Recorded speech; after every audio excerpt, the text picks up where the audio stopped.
Hey, you guys, it's Mo with a nerdy newsy nugget. It looks like there have been some new discoveries on Pompeii that really reveal kind of exactly what the victims of Pompeii were going through. So, not really heartwarming, but again, with the Cascadia news, with the Ring of Fire still being a thing, it's probably better to learn about things that are definitely heartbreaking and sad and about human suffering in order to possibly prevent more of it.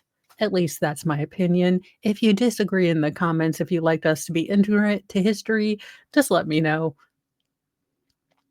There has been chilling new discovery in Pompeii that has revealed the true horror of the volcanic explosion. For one local Italian family, it was a day like any other. The food was being prepared in the kitchen and a young boy played in the atrium. The father was expecting the progress of his home's renovations. Then a powerful explosion sent an enormous ash column high into the sky above the idyllic mountain backdrop in the Roman city. As soon as the ash clouds and a hail of small pumice started raining down, the deadly fallout steadily increased in size and intensity.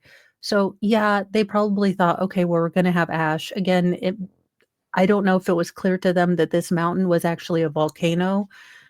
Kind of the tricky thing that you have with volcanic soil is it is incredibly fertile, incredibly nutrient dense. Some of the best farming land are in these areas near these volcanic, eruptions. And if there's long periods of time between these eruptions, you go several generations, there is no human memory or history of these mountains being anything but mountains.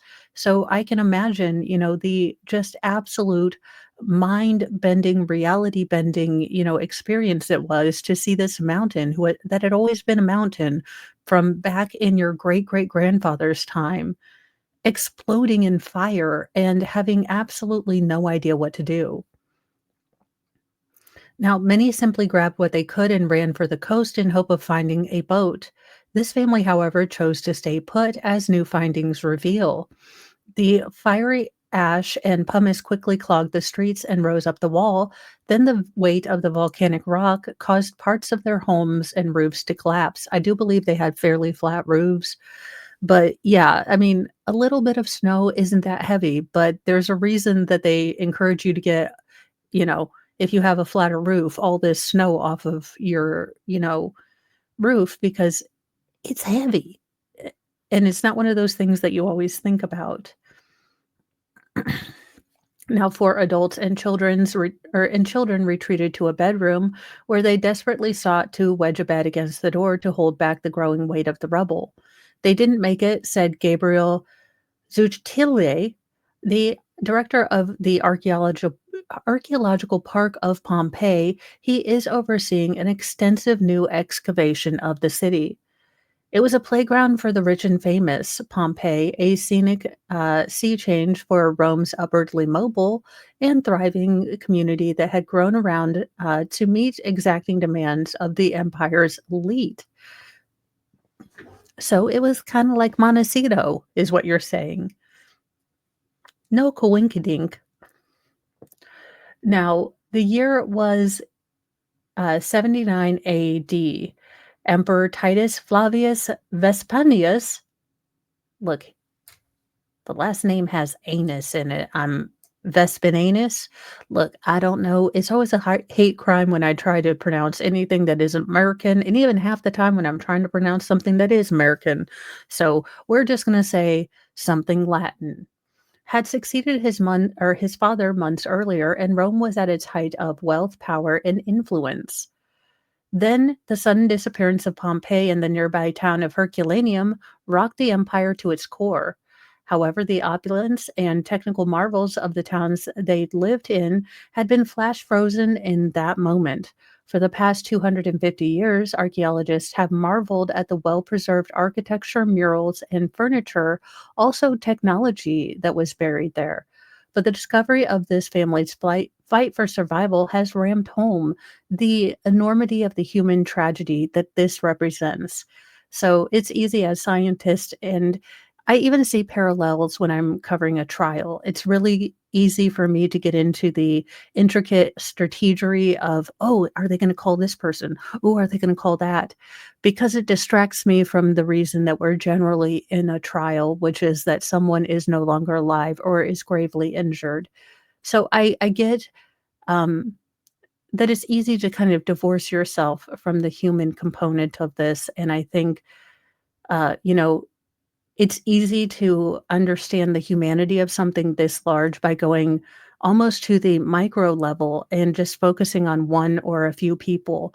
Because I think that when you do that, when you break it down to a family unit or a person, it's so much easier to put yourself in that, that person or that family. The address is a medium-sized home, domus, on one of Pompeii's main road in the Via de Viusio. It has been dubbed the House of Phrixus and Hele after the colorful frescoes of the Greek mythological twins found on the walls in the dining room, or triclinium. Now, that's the triclinium. Look, that is what it says. That is what Hooked on Phonics told me. Now, the story of the youth in itself is a tragedy. Their minor goddess stepmother had ordered them to be sacrificed to end a drought, but their birth mother sent a winged ram to save them. Again, do not, if you are married as a god, do not sleep around. Those goddesses tend to be a little bitchy. And, it isn't the mortal's fault. Like, how are you gonna tell Zeus, like, "No."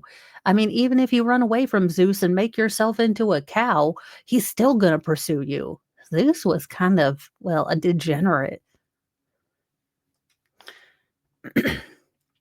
Helle, however, looked down and fell to her death to the sea below, to the Hellent Point.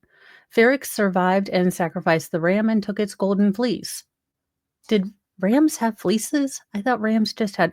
Look, I don't know. I haven't studied up on my intricacies of Roman mythology in a while. I know you're shocked. Given the quality and extent of the murals, the domus was almost certainly owned by high status and socially active members of the Pompeian community. They lived in comfort and opulence. The house's central courtyard or atrium had a rainwater basin.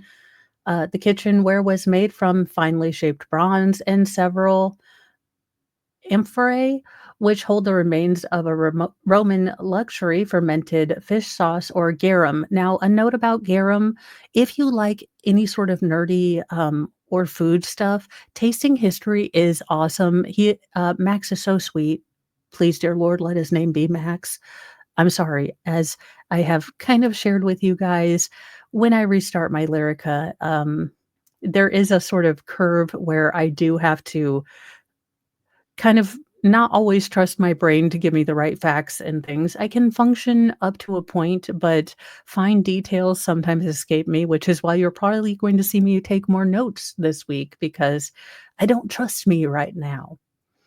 But he does have a wonderful special about garum, and he's just a lovely, sweet guy. So, if you like history, if you like cooking show, and sweet guys who like Pokemon, now he is taken, men and ladies. But he's such a sweet guy, and I love. Look, I'm a peon, but I love supporting other channels. The sturdy timber bed, however, could not save the family. Finally, the pyroclastic flow arrived, a violent wave of scorching ash that filled every room. Unfortunately, the spark, just sealing their fate, quite literally. Their desperate bid to survive was revealed when archaeologists poured plasters into the void left by the bed's decomposed timbers in the baked earth. The remains of at least four adults were nearby, and the bronze amulet or bulla found with a fifth body is the type worn by male children before they come of age. Two of the victims were found huddled together, backed up against one of the room's opulently painted walls. To excavate Pompeii, it means finally confronting the beauty of the art, but also the fragility of our lives. Pompeii is no Atlantis. Tragedies and details of that tragedy were burnt into history by those who observed and survived the eruption. 17-year-old Pliny the Younger was visiting the town of Mycenium across the Bay of Naples from the eruption with his family at the time. His letters detailing the exploits of his uncle have survived through the centuries. Pliny the Elder, a naval commander, was killed by a noxious pyroclastic fume as he led an emergency evacuation by the sea. Pompeii alone is believed to have been inhabited by 20,000 people. Most did escape, but archaeologists estimate that about 2,000 lingered too long or decided to ride the disaster out. There were warning signs, but these might not have been understood by Pompeians, the Pompeians, the people of Pompeii. The house of Pyrrhus and Helle is alongside a larger villa dubbed the House of Leda. It is also covered with exotic frescoes, the most famous one of the Sparta queen Leda and the god Zeus disguised as a swan. Both buildings were being renovated at the time of the eruption. Now, archaeologists, for the love of all that is holy, Mo, believe that this is evidence that the region had been hit by a series of damaging earthquakes in the months before Vesuvius erupted. Now the buildings face a new threat. Their excavation is part of a recent emergency archaeological effort.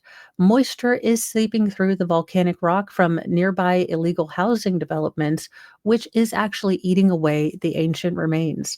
About two-thirds of Pompeii has been excavated, but there is now a race on to uncover and preserve the buried neighborhood of some 1,070 Roman homes containing about 13,000 rooms while they still can. So hopefully we can get all the information we need from this and tell the story of the people who had this terror happen to them. I hope you enjoy this nerdy newsy nugget. And I appreciate all the time you have with me. If you wanted to cover something interesting, leave it in the comments. If you like these nerdy nuggets, leave it in the comments. If you don't, leave it in the comments. Have I told you about comments enough today? Any hoozle, do all the YouTube things. Thank you for sharing your time. And remember, as always, be kind to yourself, be kind to others. But have a sassy mouth and carry a can of bitch fire because kindness doesn't equal doormat. And if you see a giant mountain exploding, haul your ass away. Do not, ride out the storm. Bye, you guys.